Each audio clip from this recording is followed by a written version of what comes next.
Well, good afternoon, everybody, and thank you for joining us on this absolutely exciting occasion. My name is Jayati Murthy. I'm president of Oregon State University, and I am absolutely thrilled to be here today as we welcome OSU's 32nd head coach, Trent Bray. Thank you, Scott, for your leadership and expert judgment as we completed our process to name a coach that's already inspired and is galvanizing Beaver Nation. And thank you to DHR Global for your counsel during this search. I've already received all kinds of positive feedback from all across Beaver Nation. Beaver Nation is thrilled, and it clearly recognizes Coach Bray's accomplishments and enormous potential. As we look ahead to this new era in Beaver football, I can't think of anyone better to lead our team as we continue to build on its current success and momentum. Coach Bray puts the well-being of our students and the success of our student athletes first and foremost, and that is entirely in keeping with what we do at Oregon State University. So congratulations, Coach Bray, and go Beavs.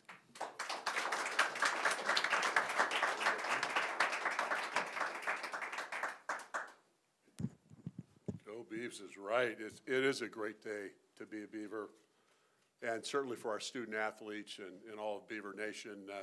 Great news today, and I know everybody's looking forward to this. Let me first thank President Murthy as well as DHR for their involvement, but particularly President Murthy for your confidence and trust as we went through the search, and a special thanks to our Deputy AD, Kimya Massey, who was involved in the process as well. Our unique circumstances and the current college athletic landscape necessitated our swift and thorough search. We were able to condense the process without impacting our due diligence. We attracted an excellent pool of candidates who we knew pretty well. And in the process, we were open for business with what I believe was one of the best jobs available in college football. Why? Number one, because we're a top 20 football program. We've been to 3 straight bowl games. We have a fan base that is unmatched in the West and perhaps beyond that. We have a wonderful new stadium facility and other complementary facilities to go with it. And we have a commitment to continue to be a Power 5 program. And this program and our student athletes deserve that. Uncertainty aside, our plan was articulated to the candidates, and it resonated with them greatly. As I think about coaches' searches, I've always put a premium on the trust and the connection that a coach can build with his student athletes. Let me double down on that notion for a minute. Given the uncharted waters that we're navigating, that connection and trust is even more important than it's ever been. As I've watched Coach Bray work, and I've gotten to know him even more through the process here of late, it is incredibly evident that we have a new leader that values that connection and that trust building with the student athletes. And he won't settle for the status quo either. He has a great belief in himself and this program, and it's backed with a plan to take the next steps for this program's success. His passion and energy are palpable, and he absolutely loves this place. The care factor he has for our student athletes is real. I've seen it firsthand. His football intelligence, let me tell you, is off the charts. The great Dennis Erickson said this about him. Trent has one of the best football IQs I've ever been around, both as a player and a coach.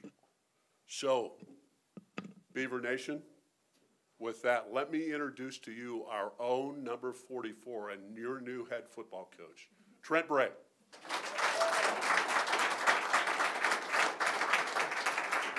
As I said, number 44.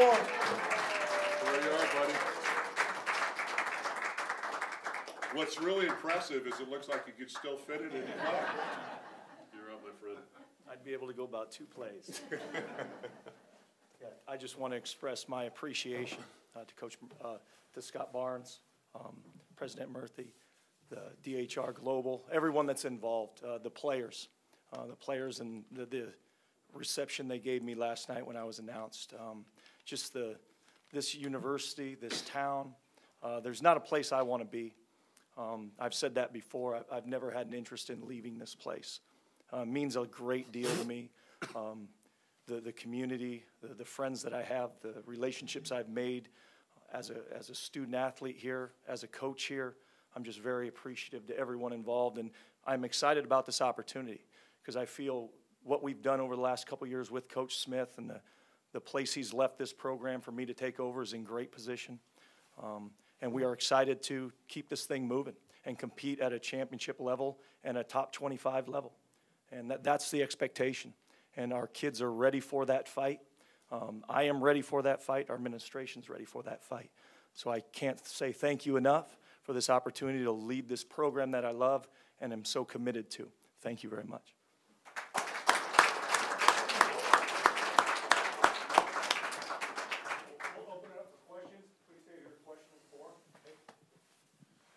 Trent, a year ago you said you didn't want to be a head coach. What's changed in the last year? Last year, it was kind of, the question was, are you open to being a head coach? And to me, that was, am I looking to be a head coach somewhere? I was not. I wanted to stay at Oregon State and continue what we've done here. When the opportunity was presented to be the head coach at Oregon State, that's when it became a real, okay, this is what I want to do. This is the program I want to lead. The only program I would want to be a head coach at. And so I'm very excited for this opportunity.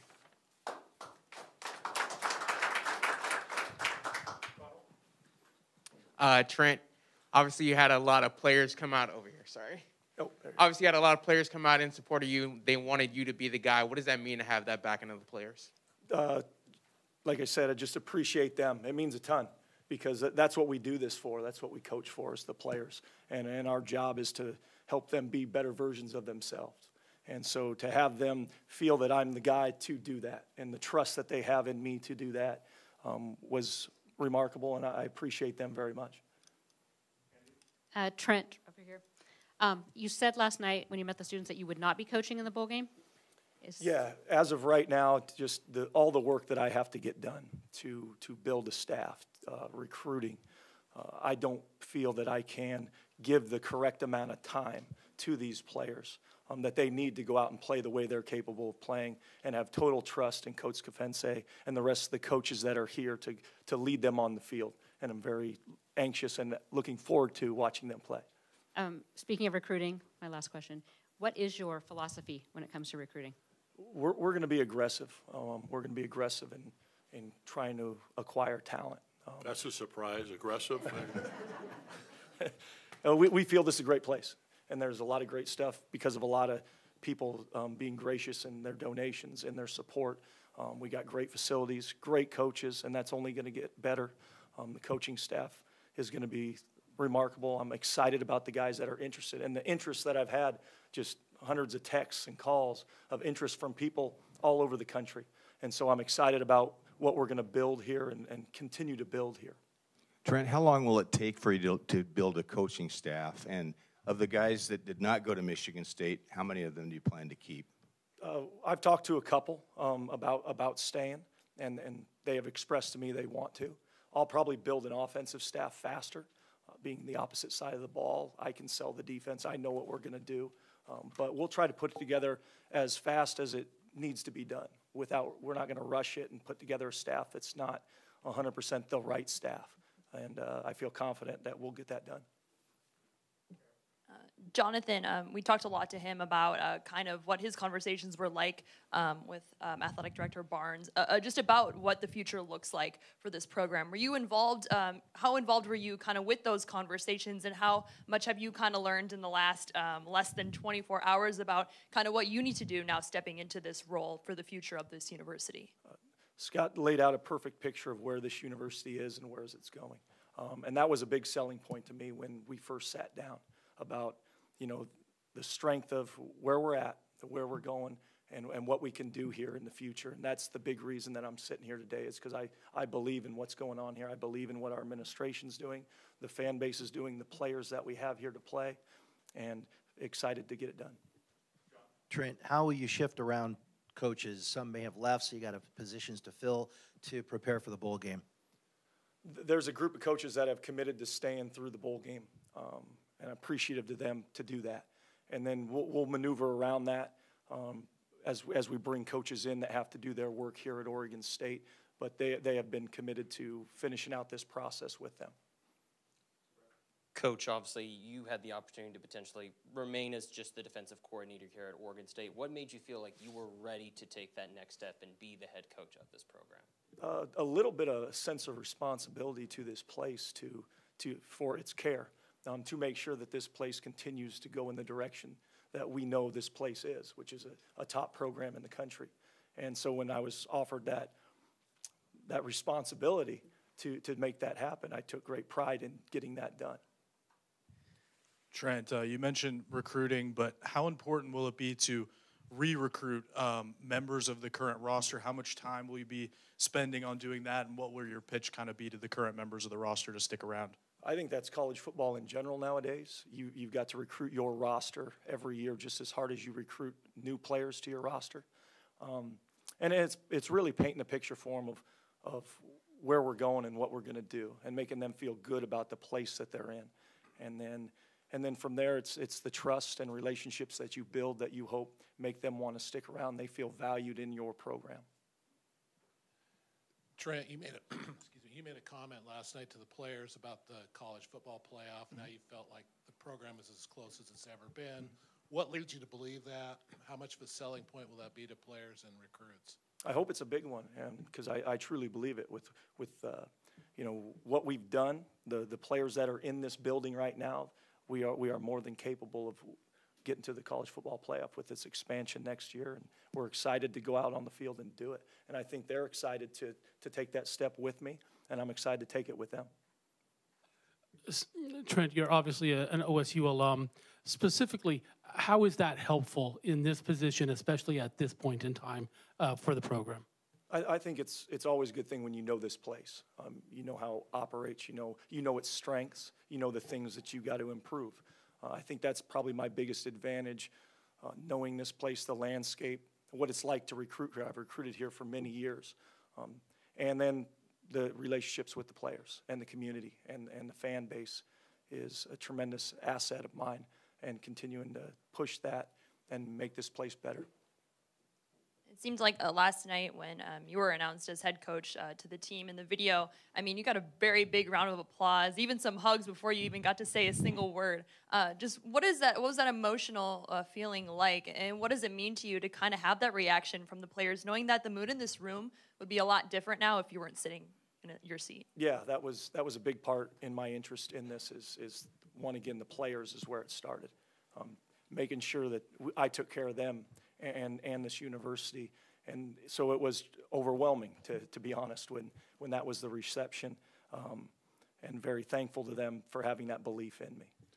Scott, when will you release the schedule for next season? If you could talk a little bit about the process of putting that together.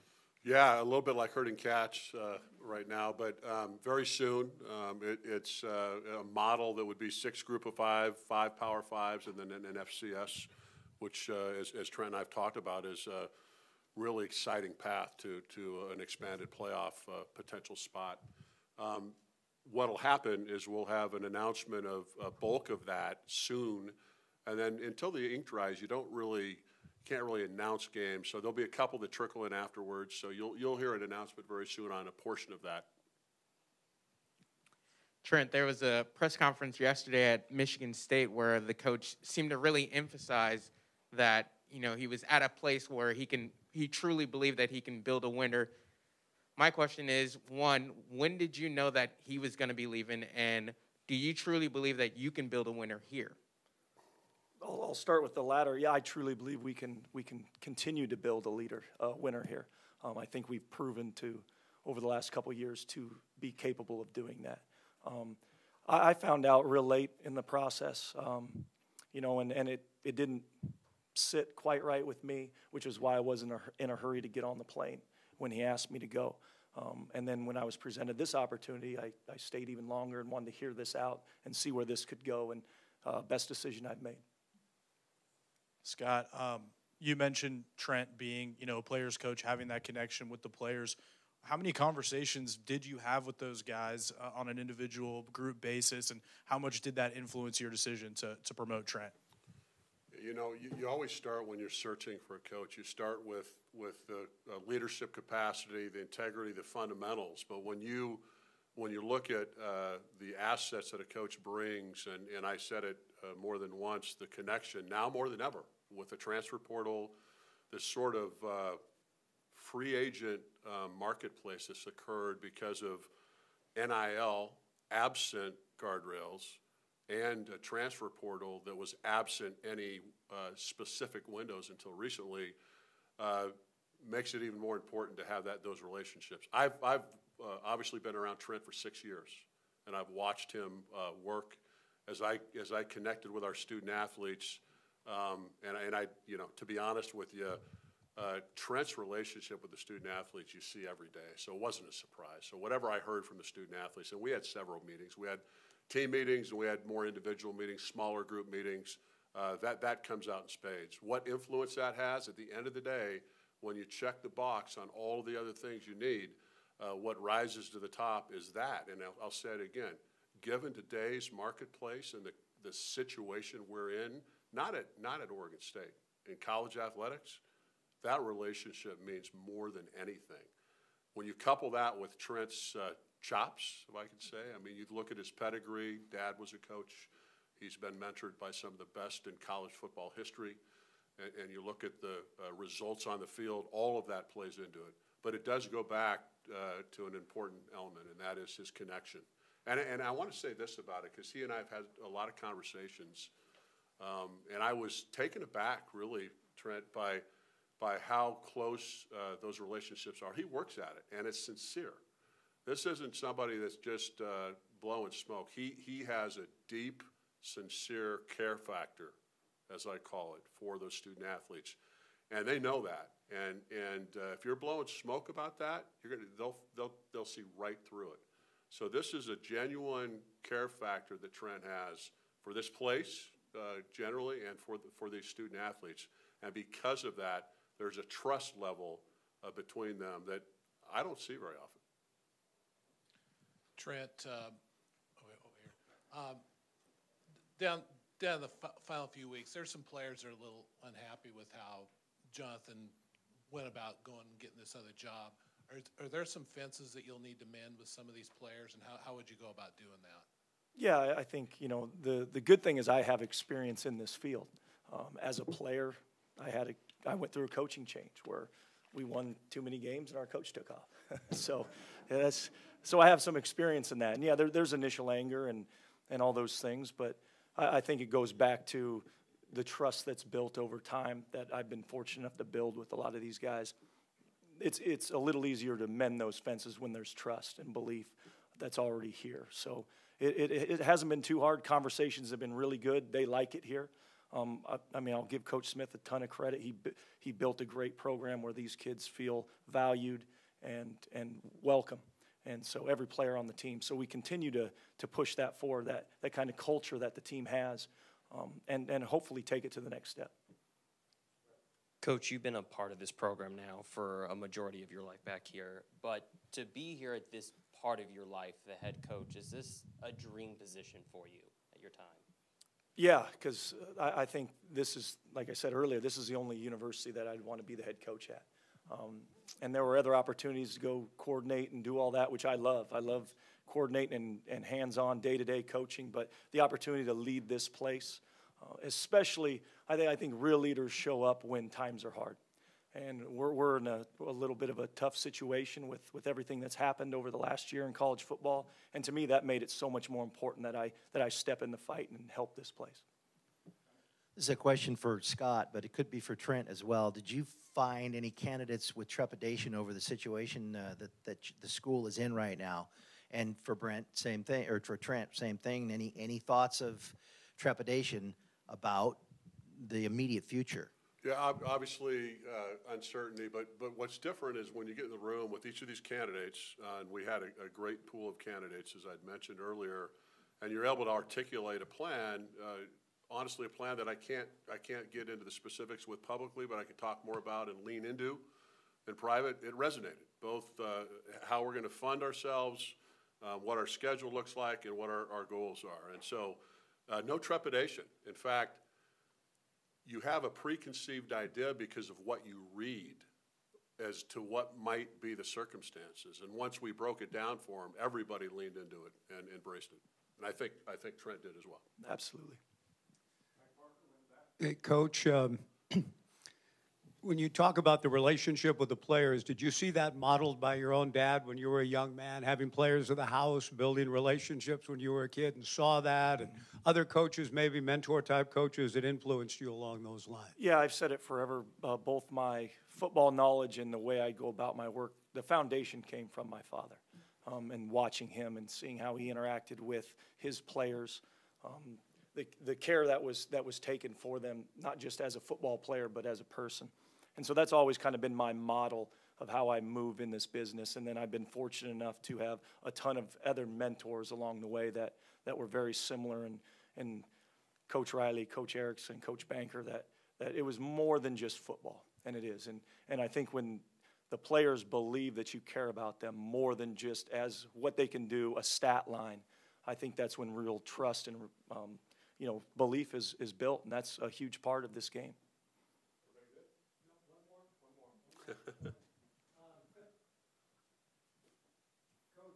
You saw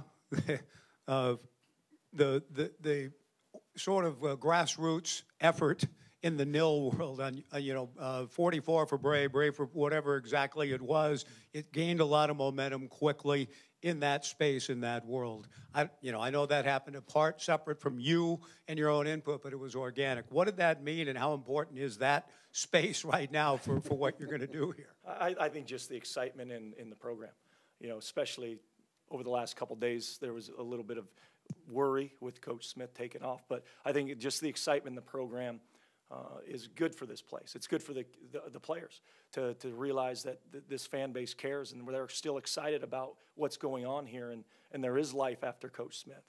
And so I think it was great that way. Thank you, Coach Bray. Thank you, Scott. Thank you, everyone, for coming. Thanks, everybody. Go Beavers.